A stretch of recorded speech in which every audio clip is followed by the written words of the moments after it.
Hello, my name is Gordon Ford, and I am looking to present this video for the Resident Hall Manager position to answer the questions that were involved in that.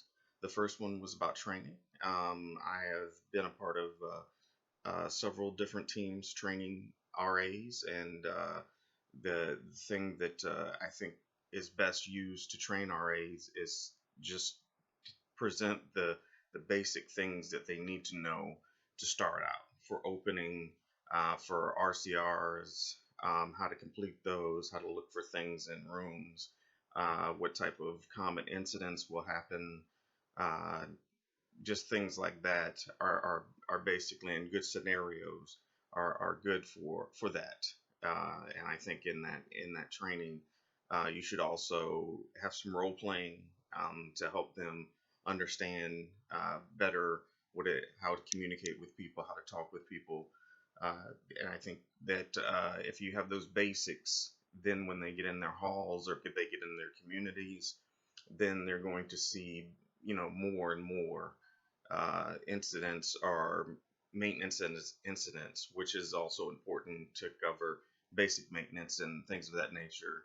But I think if you cover those basics, then that helps them to definitely understand what the job entails and knowing how to be on call, how many, the best ways to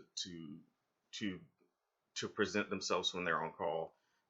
Definitely being ready to um, being ready at any point, but not watching the phone, things of that nature.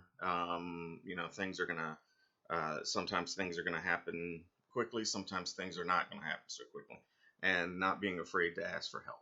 And I think that's in training. You should have the team building, that community building that you're trying to present in your halls and in your communities as well.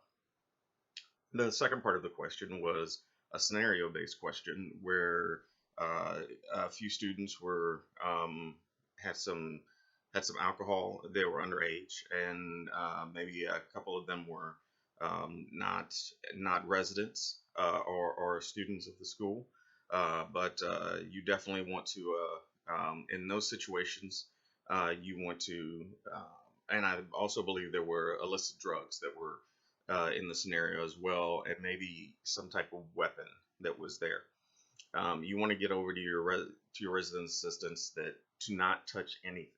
The first people they should call the UPD, University Police, or whatever sort of um, emergency forces that they need at that time. Generally, it's University Police, and you want them to understand that calling University Police, they should not touch anything, but they should get everyone's names and just kind of contain the scene. And then their next call should be to the hall manager on call, which if that's me, I would come to the situation because that's a pretty serious situation, and also have a resident assistant sort of backup with them. And that goes back to asking for help and being able to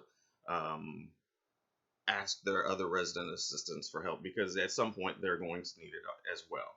Um, Also, it's good to have different sexual identities there because if I believe one part of the question was if the uh, if the the person in the incident was of the opposite sex of me, what should I do there? It's best to have someone of your opposite sex that's there and having backing you up and being able to just being support there, but also being able to say what happened so it isn't just a two-person situation telling each other telling he said she said or she said. Definitely should not be that type of situation, and that's why you wait for University Police. um, if there's any EMS that needs to be called because anybody is under the influence or may be caused to overdose, you want to definitely have that on hand as well.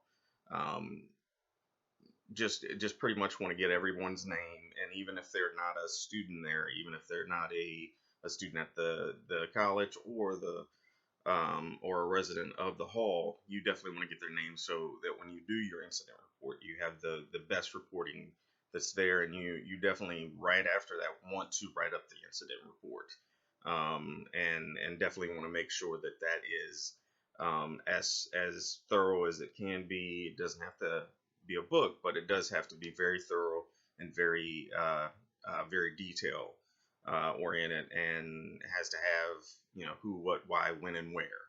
And that's why you have those backups where you can sort of everybody can see each of those things. With that, I'd like to thank you for the opportunity to talk with you today, and hopefully I'll be talking with you in the future. Thank you.